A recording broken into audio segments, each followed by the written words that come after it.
அஸ்ஸலாமு அலைக்கும் வரஹ்மத்துல்லாஹி வபரகாத்துஹு. மண்டே அன்னைக்கு எடுத்திருந்த விளாக் பார்க்கலாங்களா. சென்னையில் பார்த்திங்கன்னா நல்லா வந்து சூப்பரான கிளைமேட்டாக இருக்குது. இதுக்கு நமக்கு ஒரு கம்ஃபர்ட்டான லஞ்சை வந்து ரெடி பண்ணலாமா. சாதம் ஒரு அடுப்பில் வேக போட்டாச்சு. அதுக்கப்புறம் முட்டையும் ஒரு பக்கம் வெந்துருச்சு. இப்போ நம்ம ரசம் தாளித்து விட்டுடலாமா. நல்லா கடாய் ஹீட் ஆன பிறகு பானை ஹீட் ஆன பிறகு நம்ம அதில் ஆயில் விட்டுட்டு கடுகு கொஞ்சமாக வெந்தயம் ஆட் பண்ணிக்கோங்க. ஒரு மிக்ஸி ஜாரில் பார்த்திங்கன்னா மிளகு, சீரகம், பூண்டு எல்லாமே நல்லா கொரகொரப்பாக நல்லா அரைச்சி எடுத்துக்கலாம். அதுக்கப்புறம் தாளிக்கும் போது அதை ஆட் பண்ணிவிட்டு கருவேப்பிலை, அப்புறம் பார்த்திங்கன்னா வரமிளகா நல்லா வதக்கிட்ட பிறகு கொஞ்சம் பெருங்காயம் ஆட் பண்ணிக்கோங்க. அதுக்கப்புறம் ஒரு 3 தக்காளி நல்லா அரைச்சி அதையும் பேஸ்ட்டாக இதோட ஆட் பண்ணிடலாம்.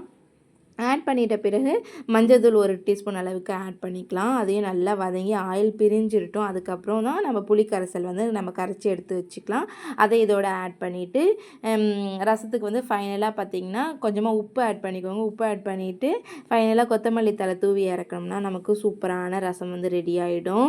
ஸோ என்கிட்ட வந்து அன்றைக்கி கொத்தமல்லி தழை இல்லாதனால ஆட் பண்ணலை, நீங்கள் ஆட் பண்ணிக்கோங்க இருந்தால். ஸோ அதுக்கப்புறம் பார்த்திங்கன்னா நம்ம வந்து தொட்டுக்க வந்து புடலங்காய் கூட்டு ரெடி பண்ணுறேன். கடலப்பருப்பு பார்த்திங்கன்னா கொஞ்ச நேரத்துக்கு முன்னாடியே நல்லா ஊற வச்சுட்டேன். அது நல்லா கழுவி எடுத்தாச்சு. கழுவி எடுத்துட்ட பிறகு புடலங்காய் வந்து குட்டி குட்டியாக கட் பண்ணி வச்சுருப்பேன். ஸோ குக்கரில் ஆட் பண்ணிக்கலாம்.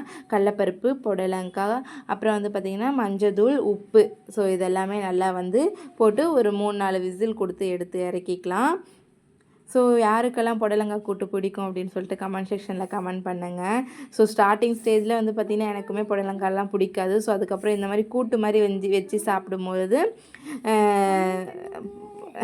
யாருன்னு பார்த்தீங்கன்னா நம்ம அயான் குட்டி தான். அந்த மாதிரி தான் பக்கத்தில் நான் வீடியோ பேசும்போது அவன் டிஸ்டர்ப் பண்ணிகிட்டே இருப்பாங்க. ஸோ இந்த மாதிரி விசில் கொடுத்து எடுக்க பிறகு நம்ம தாளித்து விட்டுடலாம்.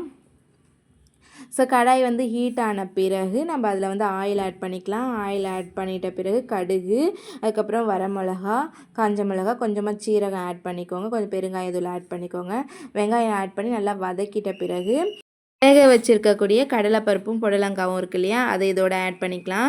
ஆட் பண்ணிட்ட பிறகு நம்ம வந்து தேங்காய் துருவலை ஆட் பண்ணி கொஞ்சம் வந்து பார்த்திங்கன்னா வேகாத மாதிரி இருந்தது எனக்கு கடலைப்பருப்பு. நான் மறுபடியும் வந்து பார்த்திங்கன்னா குக்கர்லேயே போட்டு நல்லா வந்து ஒரு 4-5 விசில் விட்டு எடுத்துகிட்ட பிறகு புடலங்காய் கூட்டு சூப்பராக வந்திருந்தது.